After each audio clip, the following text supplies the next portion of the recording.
Je vous souhaite la bienvenue sur cette vidéo de l'oscillateur harmonique vertical amorti. Donc, je considère que maintenant vous commencez à être familier avec la force de rappel du ressort, la longueur à vide, constante de rigidité, etc.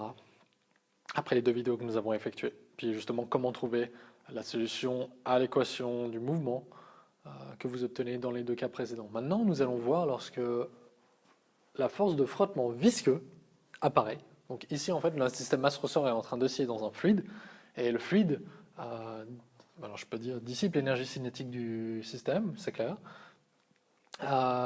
notamment via l'application d'une force de frottement visqueux. Et ici, on ne va pas faire une analyse énergétique, donc on va raisonner sur le fait que la force de frottement s'oppose au mouvement du système et est proportionnelle à sa vitesse instantanée. D'accord, bah, attaquons la résolution du problème et essayons de trouver les équations du mouvement. Et une fois qu'on les a, essayons de trouver la solution à l'équation différentielle que nous obtenons. Alors, tout d'abord, le référentiel. Encore une fois, bon, j'insiste pour l'écrire, mais je sais que là, peut-être, ça devient rébarbatif. Mais par la suite, ce serait important. Ça reste le référentiel terrestre inertiel. Oui, vous avez vu qu'en fait, on a un plafond qui est considéré comme faisant partie du référentiel terrestre auquel est attaché notre ressort, l'extrémité libre, où la masse n'est pas située. On a une masse au bout du ressort. Le ressort est de rigidité K, de longueur à vide L0, la masse est M. Il est dans un fluide caractérisé par une constante état qui va intervenir dans l'expression de la force de frottement. La longueur à vide, je l'ai dit, c'est L0, et notre masse est repérée par la coordonnée X, et ça c'est dû au fait qu'on a posé un repère cartésien qui est fixé au référentiel, avec pour origine O, à l'extrémité sans masse du ressort, pour vecteur unitaire EX et EY. Il est fixe. Le système étudié, c'est la masse. Je sais qu'on parle, encore une fois, je répète, on parle de système masse-ressort, mais vraiment le système que je vais étudier ici, sur lequel j'applique les forces, c'est la masse, c'est le point ponctuel, c'est le point matériel, de masse M. Le modèle de force, je peux l'introduire, après je ferai les conditions initiales.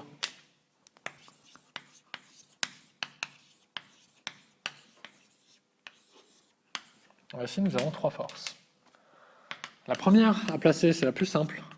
On est à la surface de la Terre, le poids de notre système, mg, et dû à l'orientation du repère, c'est égal à plus mg. J'insiste sur le plus, puisque j'ai orienté mon repère de telle façon à ce que EX soit collinéaire et dans le même sens que mg, plus mg EX. La force de rappel du ressort, que je vais noter force RR, rappel du ressort, c'est FR qui, en ayant placé, donc je répète, en ayant placé l'origine à l'extrémité libre qui est fixée du ressort et le vecteur unitaire, le EX, le long du ressort est pointant vers la masse, alors l'expression est immédiatement moins K, X, moins L0, EX. L0 étant la longueur à vide de mon ressort. Et la dernière, est-ce qu'il me manque de la place? Peut-être je vais l'écrire, je vais la décaler ici. Hein. C'est la force de frottement visqueux. Force frotte visqueux. C'est FF qui est égal à moins état multiplié par le vecteur vitesse de la masse. D'accord? Comme la masse a un mouvement purement vertical, son vecteur vitesse n'a qu'une composante, c'est x.ex. Sinon, ça aurait été x.ex plus y.ey. Et j'aurais dû multiplier tout ça par moins état. Mais là, le y point, il vaut 0, parce que je sais que mon mouvement est strictement vertical, donc j'obtiens directement moins état x point, donc la vitesse instantanée selon la coordonnée x, fois le vecteur unitaire ex. Alors pourquoi le moins? Parce que c'est une force de frottement, elle s'oppose au mouvement. Si ma vitesse là, c'est déjà donc c'est la composante du vecteur vitesse. Si j'ai x point qui est positif, c'est-à-dire que ma masse est en train d'aller vers le bas, et elle va dans le sens de x. Bien dans ce cas-là, la force de frottement, elle va s'opposer à ce mouvement, et il va y avoir un moins. Voilà, je pense que c'est la meilleure façon de le présenter. Condition initiale.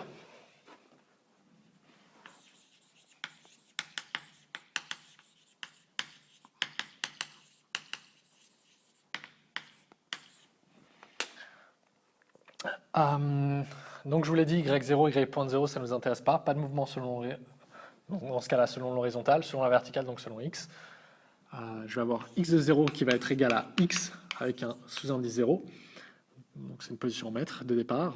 Et x point de 0 va être égal à x point avec un sous-indice 0 pour signifier vitesse initiale, selon x. Appliquons la loi de la dynamique au système dans le référentiel terrestre supposé inertiel.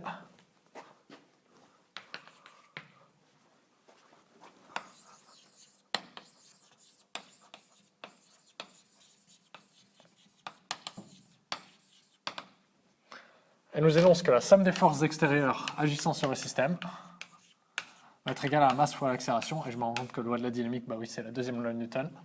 Normalement, je l'indique. Bon, deuxième loi Newton. Ln. Donc, bah, j'écris les forces que j'ai. Et dans le repère que j'ai choisi, bah, j'en ai posé qu'un. Donc, elles vont toutes être exprimées dans le repère cartésien OEXEY.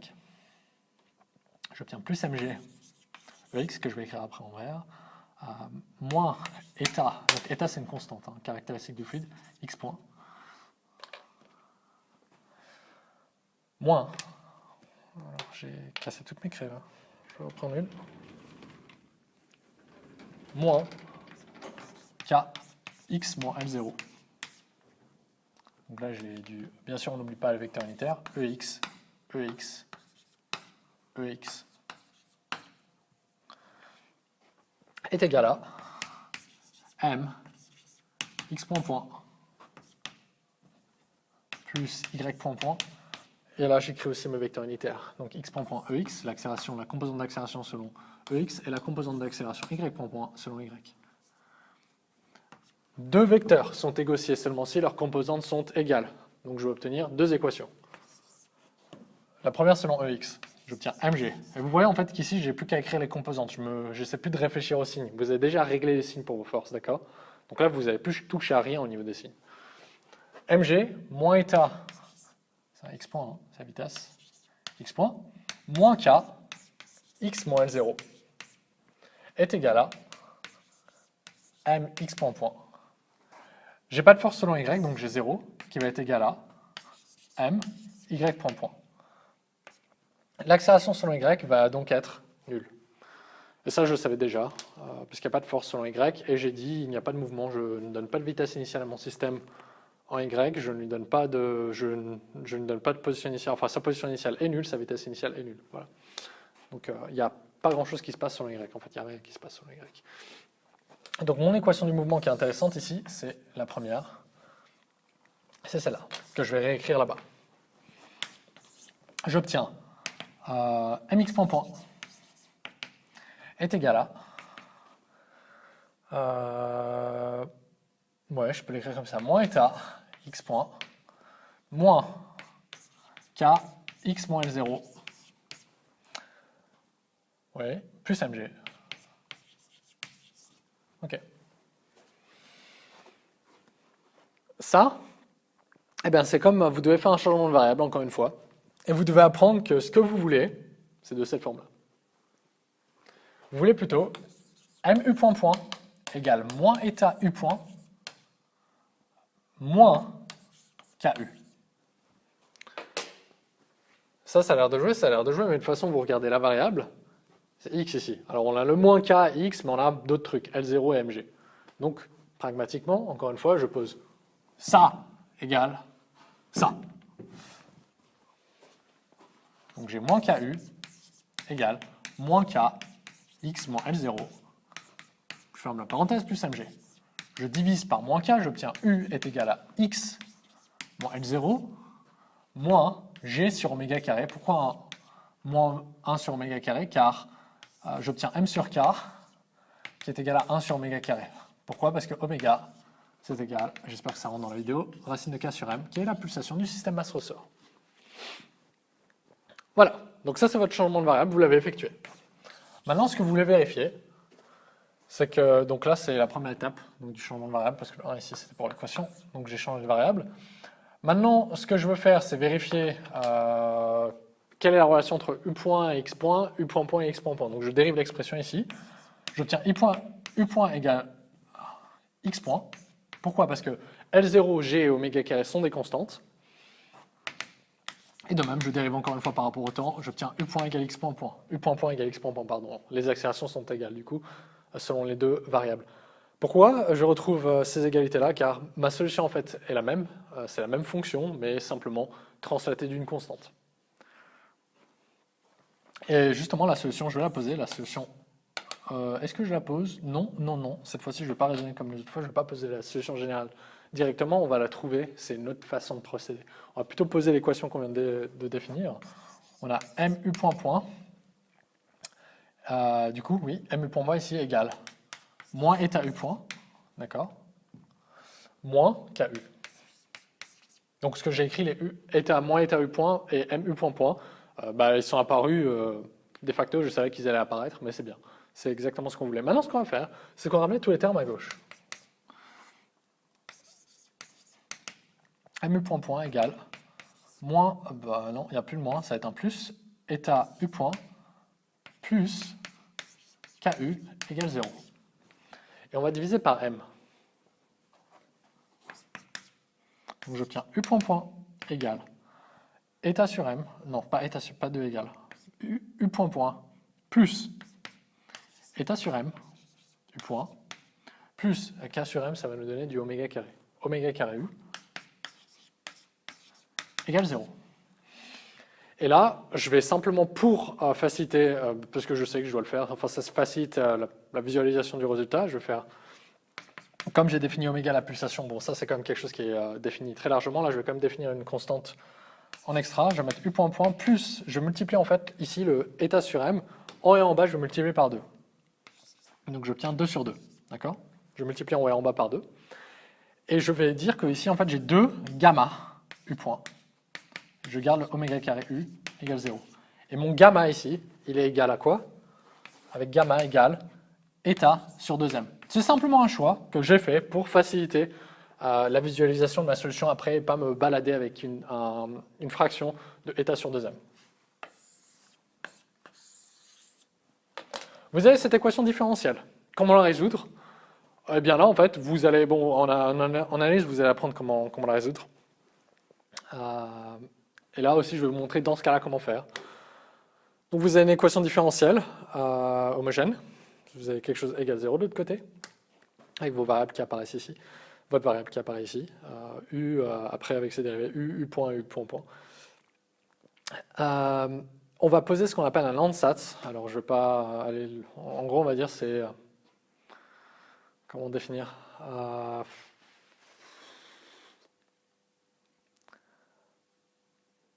c'est pas une règle, c'est... Bref, c'est un... On va... C'est comme si on devinait, voilà, on va supposer, voilà, c'est une supposition que U a une certaine forme, d'accord? Et on va supposer ça. Donc je passe là.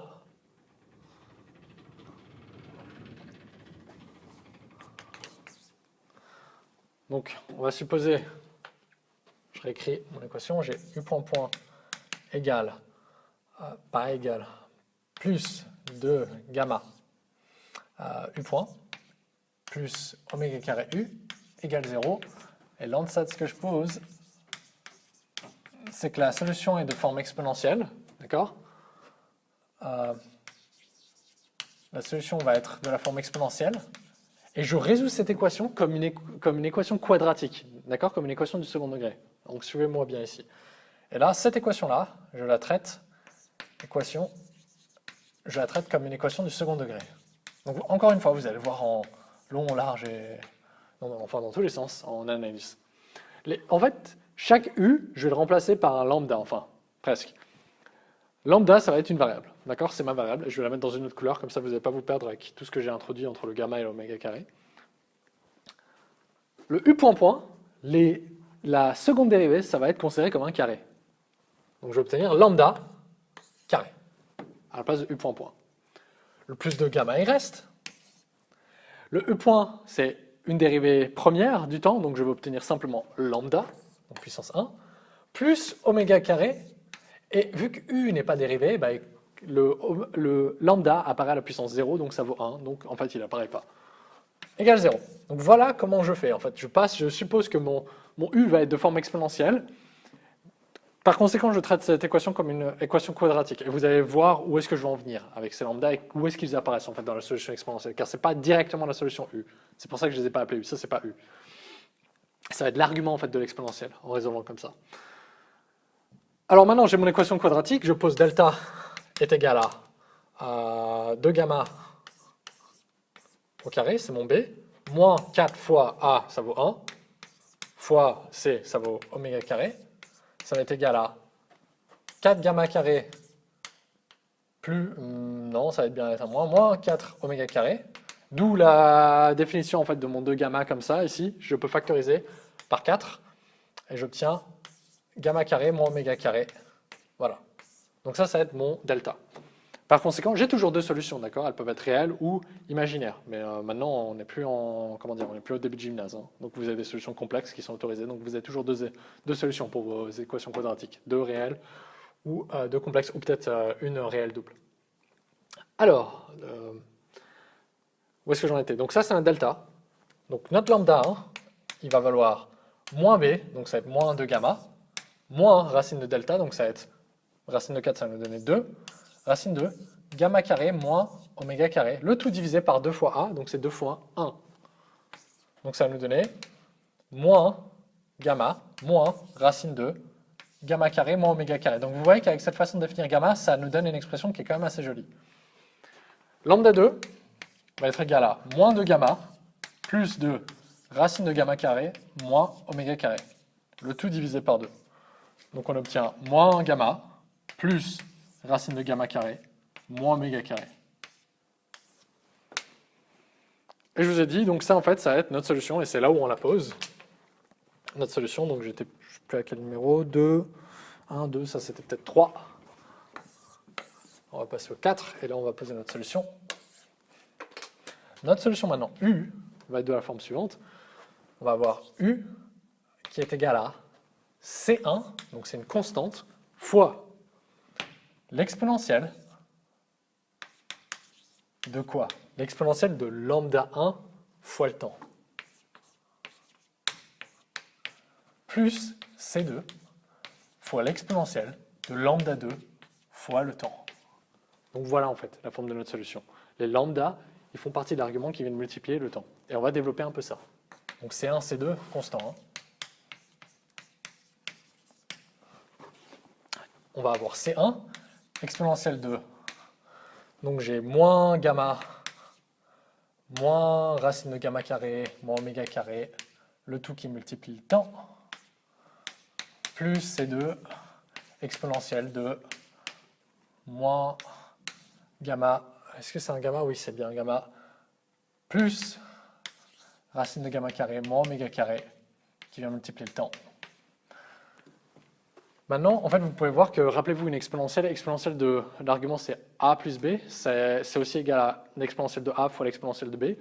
Et ici, je me retrouve avec un moins gamma et encore un moins gamma. Donc en fait, je peux réécrire ça comme exponentielle de moins gamma fois exponentielle de moins racine de gamma carré sur oméga carré. Même chose là-bas. Donc en fait, je vais factoriser par l'exponentielle de moins gamma fois t, bien sûr, hein, parce que le t quand même est multiplié de moins gamma.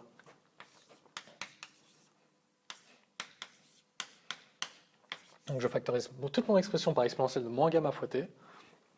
J'obtiens C1 fois exponentielle de racine de gamma carré moins oméga carré t plus C2 fois l'exponentielle de...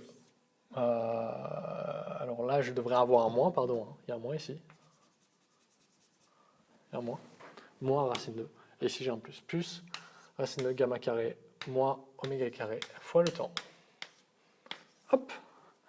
Et voilà. Et là, si je veux, je peux repasser en x. Ce que je ne vais pas faire, je vais simplement, parce que je commence à prendre beaucoup de place sur le tableau, je vais simplement vous rappeler le changement de variable qu'on a effectué. C'était u est égal à x moins L0 moins g sur oméga carré. Donc si vous voulez repasser en x, vous allez faire x est égal à u plus L0 plus g sur oméga carré, qui correspond aussi à la position d'équilibre.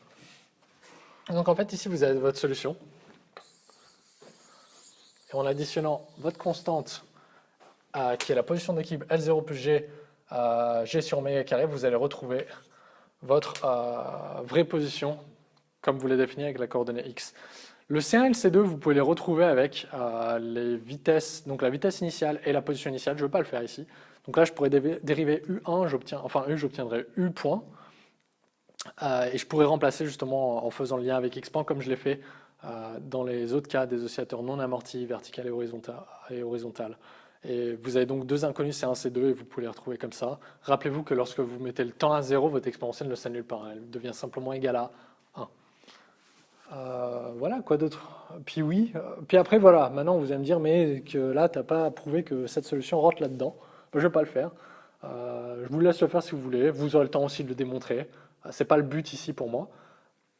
C'était simplement de vous montrer la forme de la solution quoi, et comment la trouver. Et ce sera suffisant pour ça. On va juste un peu raisonner en sens physique là-dessus. C'est que vous avez une exponentielle de moins gamma t. Et rappelez-vous, votre système est soumis à du frottement, d'accord? Donc, je vous ai dit, d'un point de vue énergétique, son énergie cinétique va être dissipée jusqu'à ce que toute son énergie mécanique, énergie potentielle plus énergie cinétique, ça fait de l'énergie mécanique, jusqu'à ce que toute son énergie mécanique devienne nulle et que le système se stabilise à sa position d'équilibre. Et là, votre exponentielle de moins gamma t, justement, plus le temps passe, sachant que gamma est une constante positive, qui est égale à eta sur 2m, si je ne m'abuse, eh bien, là, ce que vous avez, c'est que plus le temps passe, plus votre amplitude d'oscillation va diminuer. Ouais, c'est exactement ce qui va se passer. Et on va, oui, enfin non, on va pas raisonner sur plus là-dessus, quoi, sur l'amplitude, mais votre exponentielle va être décroissante. Du coup, elle va tuer les oscillations. Donc vous avez une expression qui est bien cohérente avec le fait que votre système est amorti par du frottement. Donc cette quantité va va s'approcher de plus en plus vers 0 et va réduire à néant le terme qui est multiplié. Voilà, donc j'espère que ça vous a été utile. Je vais juste vérifier la forme de la solution, juste pour être sûr que ce que j'ai mis est bien correct.